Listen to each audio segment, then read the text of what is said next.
অভিযোগ একটাই, জালিয়াতি।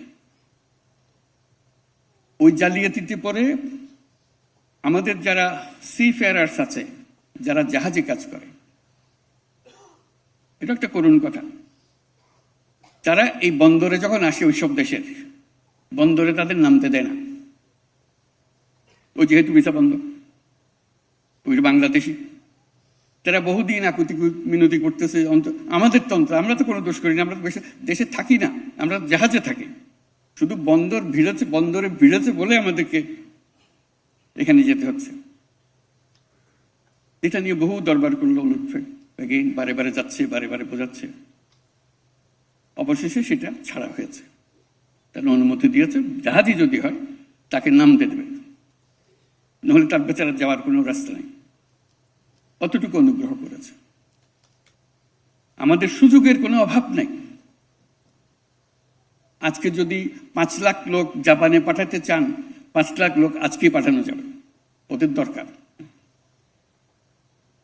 কিন্তু আমরা প্রস্তুত করতে পারছি না। তার মধ্যে দালাল ঢুকবে, ইতিমধ্যে নিশ্চয়ই ঢুকেছে।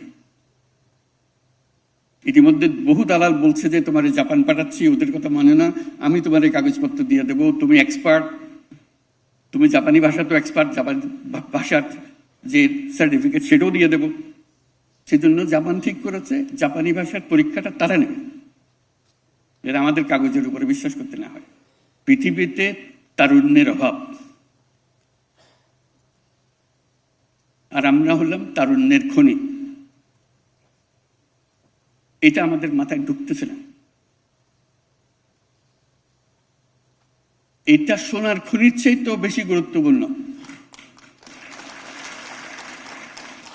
সারা দুনিয়াতে তরুণদের সন্ধানে আছে।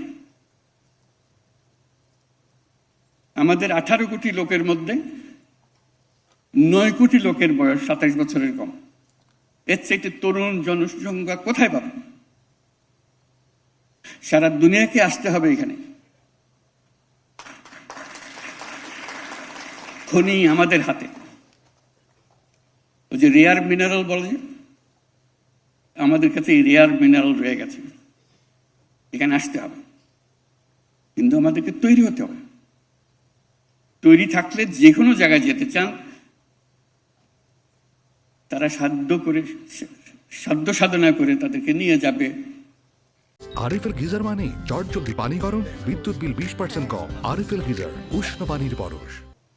যে সারা দুনিয়া এখন বাংলাদেশের হাতে।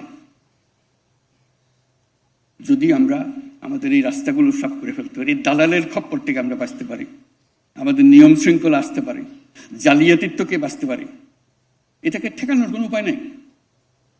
কারণ এই রেয়ার মিনারেল তাকে আসতেই হবে, এই খনিজ তাকে খোঁজ নিতেই হবে এবং সেটা সন্ধান করতে হবে। সন্ধান করলে এই খনির গোড়া কোথায় সেখানে আসতে হবে। এই হলো গোড়া। সব কিছু আমাদের পক্ষে, বিপক্ষে কিছু নাই। বিপক্ষে শুধু আমরাই, যে আমরা দেশ পরিচালনা যারা করি তাদের হাতে। কাজে আমাদেরকে এটার জন্য প্রস্তুত হতে হবে। এই সোনার খনি, তেলের খনি পেয়ে তারা বড় লোক হয়ে যায়। এটা তো তেলের খনির চাই তো বেশি মূল্যবান পদার্থ। মানুষ, যে মানুষ একবার যাচ্ছে সে কিন্তু দেশকে সঙ্গে নিয়ে যাচ্ছে, দেশকে ছেড়ে যাচ্ছে না সে।